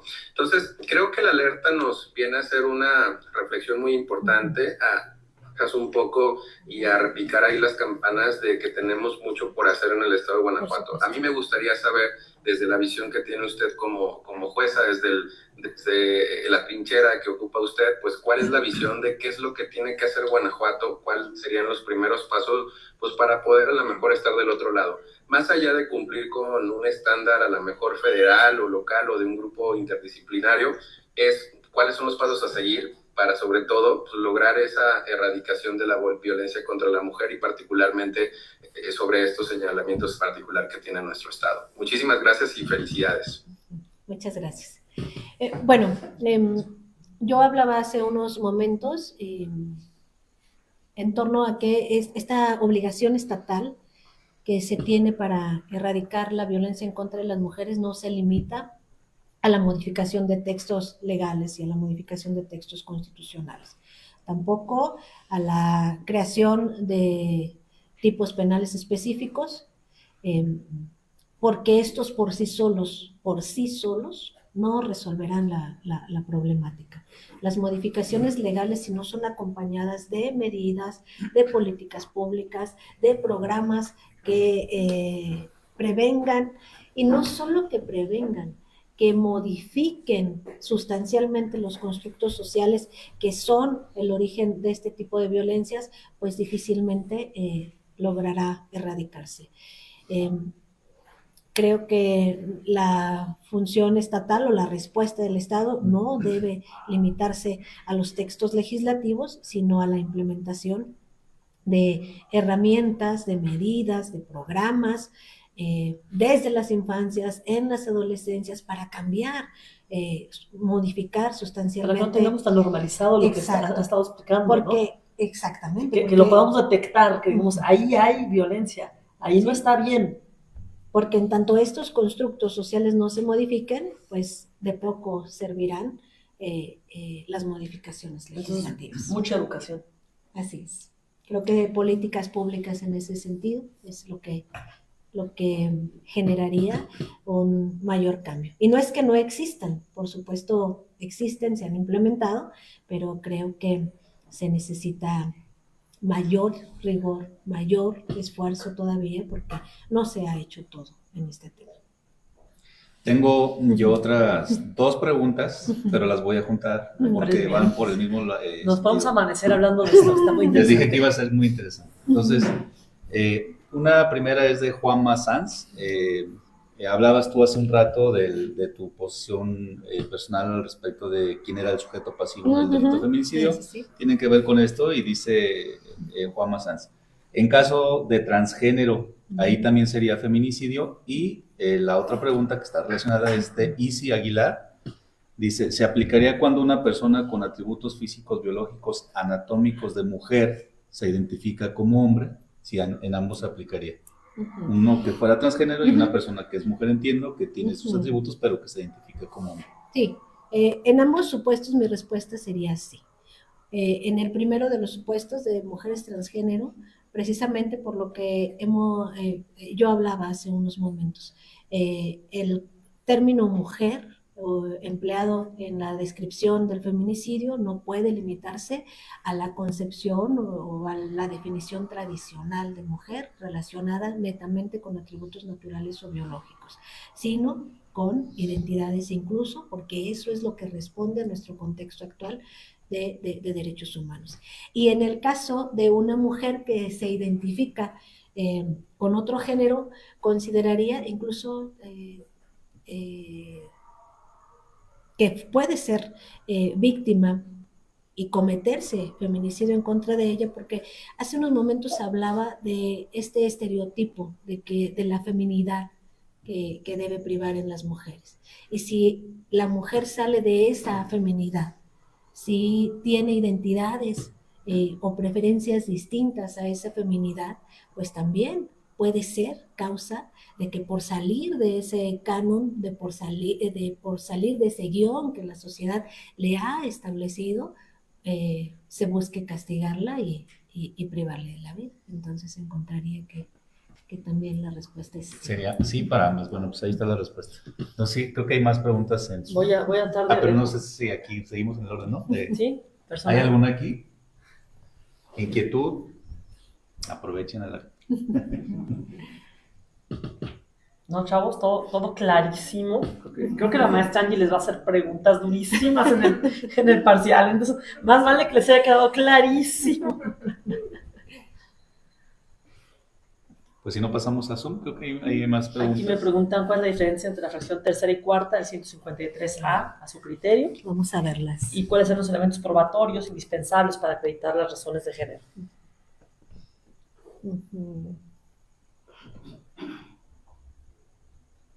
Creo que ahí más o menos podemos mezclar esa de cuáles serían los elementos probatorios indispensables. Sí, yo encontraría la distinción en estas fracciones del 153, fracción tercera, que haya sido vejada, fracción cuarta, que se haya infligido lesiones o mutilaciones infamantes, degradantes aún respecto del cadáver.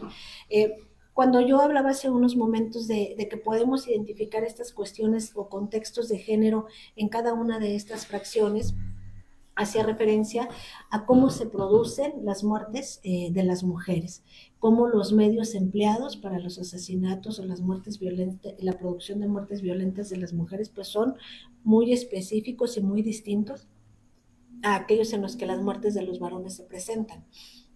Una de estas situaciones a las que yo hacía relevancia es que los asesinatos en contra de las mujeres se busca causar no solo la muerte de la mujer, sino sufrimiento en la mujer. Y que también se identifica que en los asesinatos o en las muertes violentas de las mujeres se busca afectar su dignidad, humillarle. Yo encontraría en estas fracciones, precisamente atendiendo a estos contextos, la diferencia. En la fracción tercera, precisamente como una humillación, identificada como contextos de humillación, vejación respecto de la mujer, y en la fracción cuarta respecto de la crueldad y el sufrimiento que se busca causar a la mujer.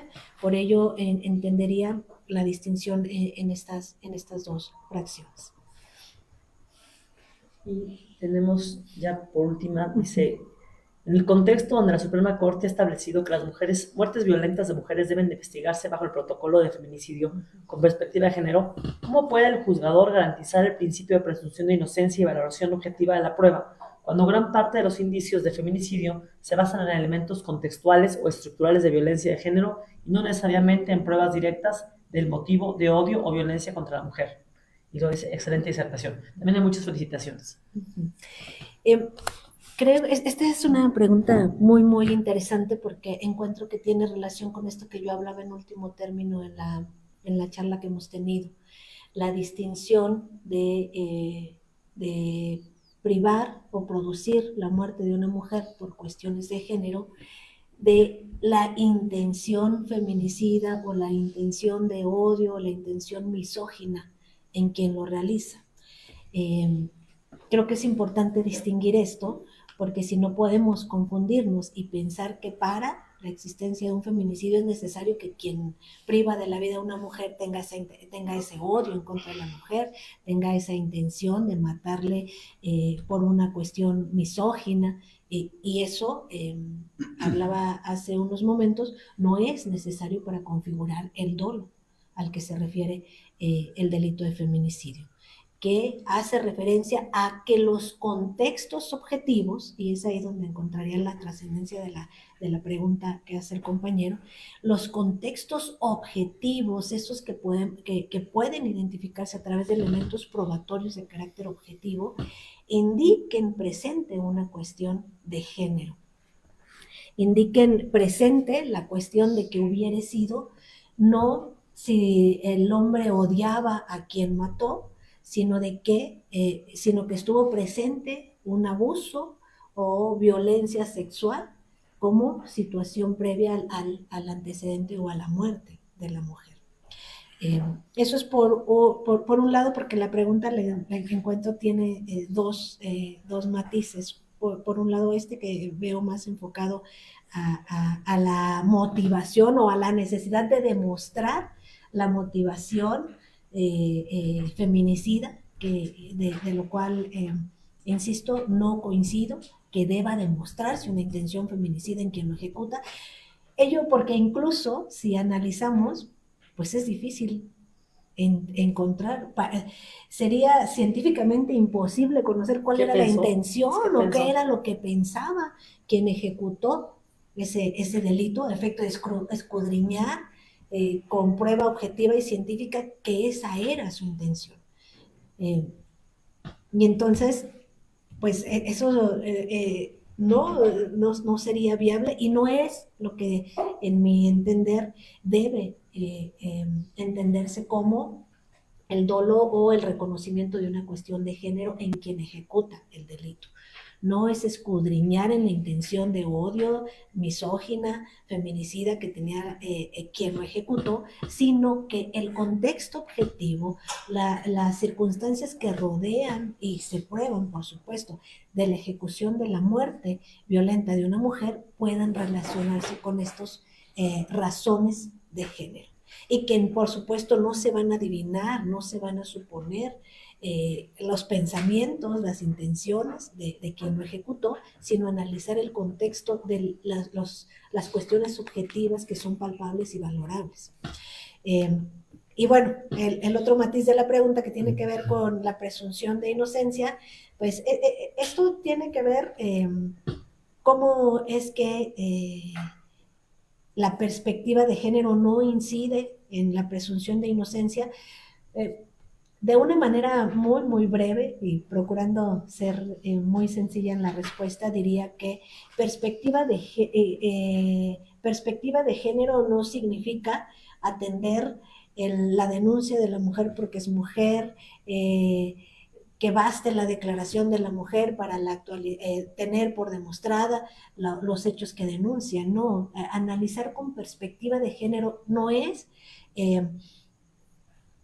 que si existe el dicho de una mujer, luego no es cuestionable y entonces eso basta para derribar la presunción de inocencia. No, eso no es perspectiva de género. Perspectiva de género es analizar las pruebas que tienes y dentro de esto es, por supuesto, el dicho de la mujer, libre de estereotipos de género, libre de cuestiones como, típico en los delitos de violación, por hacer un ejemplo, ¿no? ¿Cómo se vistió? Sí, cómo se vistió. Ya si es ahora sola claro, en la noche. Su desempeño sexual, su oficio, a qué se dedica. La perspectiva de género no es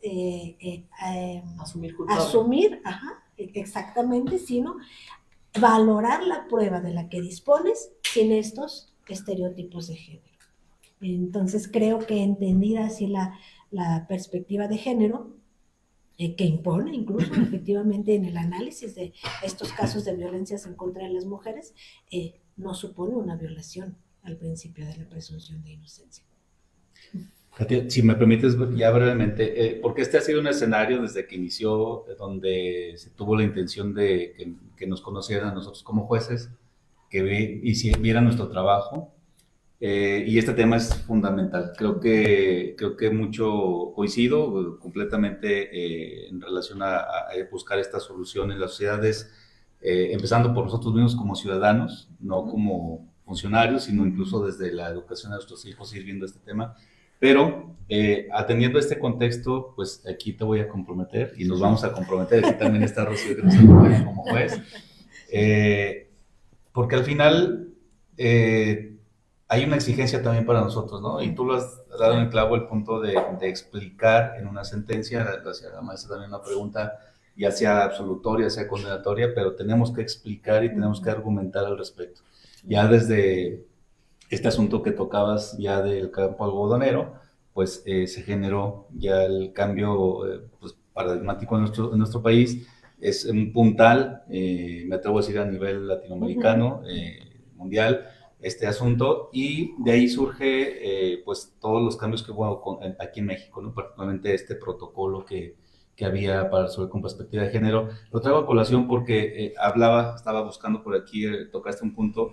Se hablaba de un tema en el protocolo de este formalismo mágico, que hablan de que no basta con citar artículos, citar pues el tema de la CEDAW, hay que argumentar, hay que motivar. Entonces creo que hay una compromiso de nosotros, pues quería saber, relacionándolo, pues tengo que tocar el tema también con el tema de la reforma judicial que ha habido. ¿Cuál sería el compromiso y el reto para nosotros como jueces? ¿Cómo lo ves tú al respecto de este tema?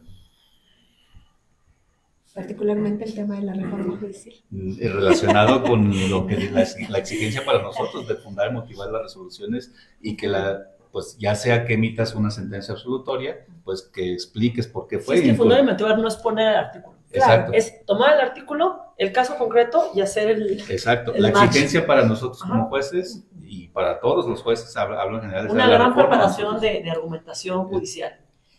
¿Tú qué opinas? Bueno, particularmente, sí, en este tema de género, yo hablaba hace unos momentos de que finalmente somos personas las que impartimos justicia, las que juzgamos este tipo de asuntos, las que los investigamos y que impregnados estamos de este paradigma que por supuesto si con este hemos arrastrado de generación en generación a lo largo de nuestra historia, pues no es algo que se nos quite con un mejoral, ni porque vayamos a un curso, ya salimos del curso y ya tenemos los lentes de la perspectiva de género.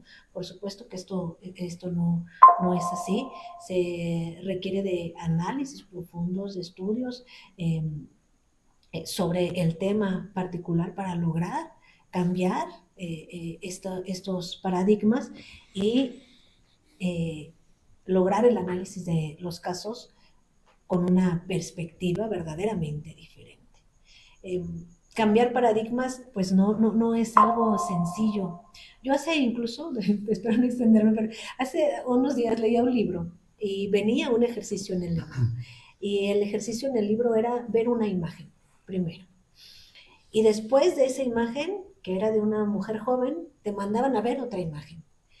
Y la pregunta era, ¿qué ves? Pues yo veo una mujer joven en la segunda imagen, ¿no? Y entonces luego me decían, ve a otra página y ve esa otra imagen. Vi esa otra imagen y me regresaban a ver la segunda imagen. ¿Qué ves? Veo una mujer joven. Y entonces ese ejercicio que lo hice muchas veces y que además forma parte de un experimento que se ha realizado para encontrar una explicación científica a estos paradigmas y lo dificultoso que es cambiar de paradigma, es vemos lo que conocemos en primer momento. Esa era la explicación del ejercicio. Yo vi una mujer joven y por eso cuando veía la segunda imagen no podía dejar de ver una mujer joven, aunque después hubiera visto una mujer vieja. Yo seguía viendo en la segunda imagen una mujer joven y tuve que ver infinidad de veces la tercera imagen para lograr ver en la segunda una mujer vieja y no una mujer joven. Entonces, así son los paradigmas y este paradigma que tenemos con los constructos sociales con los que arrastramos a lo largo de nuestra vida, pues no se modifican solo con echarle un vistazo una vez a una ley o solo con leer el caso algodonero, no, requiere verdaderamente de una especialización e incluso me atrevería a decir que aún pese a las especializaciones nos cuesta identificarlo. Sí creo que es un tema importante porque la sociedad demanda acciones. Hace rato uno de los cuestionamientos era ¿qué hace el Estado para responder a estos fenómenos? Y en el caso de la alerta de género, pues existe incluso una respuesta específica, muy puntual, como parte del conjunto de acciones que en el Estado se han emprendido para dar respuesta a ese tipo de asuntos, y es la creación de juzgados especializados. Entonces sí es indispensable que las personas juzgadoras busquemos profesionalización, busquemos especialización, porque los asuntos que tenemos en nuestras manos, por supuesto, son altamente sensibles y debemos resolverlos, abordarlos con la mayor responsabilidad que ello implica. Veo un riesgo, pues, con la reforma, pues evidentemente, si analizamos los requisitos, pensemos que en un estado, en un país que ha sido sancionado por este tipo de violencias en contra de las mujeres, por la minimización de este tipo de violencias, por no identificar situaciones graves, por no investigar diligentemente, por no realizar una investigación con diligencia reforzada, por no analizar los casos con perspectiva de género. Si somos un país en esas condiciones y pues para estas exigencias constitucionales para ejercer esa función, reconociéndose como un fenómeno global, reconociéndose como un problema en el país palpable, pues pareciera que no responde a las necesidades de esas demandas. Hasta ahí me queda. Bueno, está bien. Pues creo que ser juez no es algo nada sencillo, porque lo que siempre decimos, lo que pasa en el juzgado no se queda en el juzgado, Así es. O sea, los jueces inciden en la vida de todos, deciden la vida de todos. Entonces, pues, tiene que tener una gran preparación académica, inclusive emocional. Así es. Creo que es una gran exigencia. Y pues a mí me encantan los jueces de jueces porque les aprendo siempre muchísimo. Y pues ojalá que entendamos que cuando nos toque hacer la elección de jueces en este estado, busquemos gente que tenga el top de preparación. Porque si llega gente sin preparación, no va a ser un problema del juzgado, no va a ser un problema de los abogados, va a ser un problema de toda la sociedad. Imagínense cuando alguien esté juzgando y no entienda los conceptos tan elaborados que hemos visto el día de hoy y diga, los feminicidios sí es mujer. A ver, no, hay todo un andamiaje de conocimiento que no podemos permitir que quien llegue a decidir sobre la vida de víctimas y también de inculpados sea alguien que no lo entienda. Por eso creo que es muy importante que como sociedad tengamos esta necesidad de tener los mejores juzgadores. Pues esta noche yo aprendí muchísimo. No soy penalista, pero luego hasta salgo de estas pláticas pensando que me gustaría hacerlo por lo interesante que se ponen. Y yo quisiera darle este reconocimiento por parte de la Barra Mexicana del Colegio de Abogados y de la Asociación Justicia y Dignidad por la impartición de justicias de Guanajuato C, en que le reconoce a Yolanda Frausto González por su participación en la conferencia Feminicidio. León, Guanajuato, 12 de marzo de 2026. Muchísimas gracias. Muy agradecida con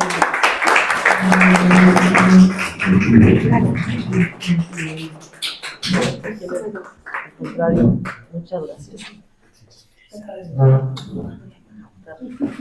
A ver, a la foto de la niña nos quitamos los lentes.